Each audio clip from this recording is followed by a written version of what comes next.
नमस्कार, मैं doctor Manjula Upadhyay, associate professor अर्थशास्त्र विभाग, A P Sen memorial girls degree college Lucknow. पर्यावरण संरक्षण हिंदू संस्कृति का अभिन्न अंग प्राचीन काल से ही रहा है। हिंदू धर्म एक जीवन शैली है जिसमें मनुष्य तथा पर्यावरण में सह संबंध माना गया है। पृथ्वी को धरती माता के रूप में हमने माना है। जल, वायु, अग्नि सभी को देवी देवताओं के रूप में पूजित किया जाता है।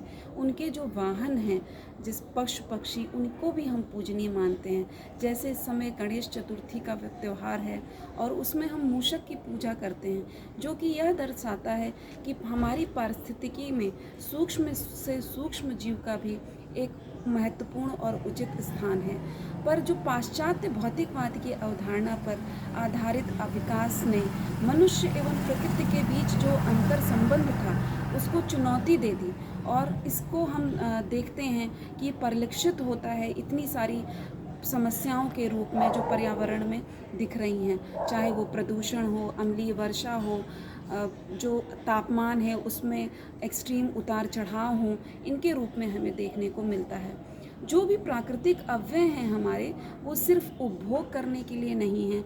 उनके साथ हमें प्रेम का संबंध या स्थापित होना चाहिए। शोषण या सिर्फ उपभोग की ओर हमें अग्रसर नहीं होना चाहिए। प्रकृति का सीमित विदोहन ही मानव जीवन के सुखमय भविष्य की गारंटी है। और इसी क्रम में हिंदू आध्यात्मिक सेवा फाउंडेशन एवं पर्यावरण संरक्षण गतिविधि द्वारा 30 अगस्त 2020 को प्रातः 10 बजे प्रकृति वंदन कार्यक्रम सुनिश्चित है, जिसकी गरिमा परम पूजनीय मोहन जी भागवत अपने उद्बोधन से बढ़ाएंगे। आप सभी से आग्रह है कि अपने घर में रहकर प्रकृति की वंदना करें। चाहे एक पौधा हो या पेड़ हो, जो भी आपके यहाँ उपलब्ध हो, उसकी पूजा करें। और आप ऑनलाइन माध्यम से फेसबुक लाइव पर इससे जुड़ सकते हैं। ज़्यादा से ज़्यादा लोगों का रजिस्ट्रेशन कराएं और जो लिंक दिए गए हैं उन पर शपथ ग्रहण करें कि हम अपने पर्यावरण की संरक्षण करेंगे, क्योंकि हमारे जीवन के लिए पर्यावरण का संरक्षण अति आवश्यक है। जैसा कि हमने कोरोना काल में भी देखा कि जब मनुष्य बहुत ज़्यादा गाड़ियों में नहीं चल रहे हैं, बहुत ज़्यादा एक्टिविटीज़, मानवीय क्रियाएं नहीं हो रही थी, तो हमारे पर्यावरण पर सकारात्मक प्रभाव भी परिलक्षित हुए देखने में आए।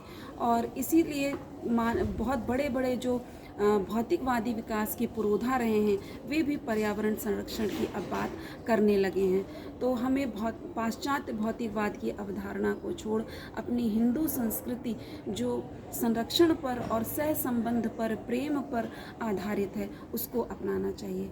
धन्यवाद।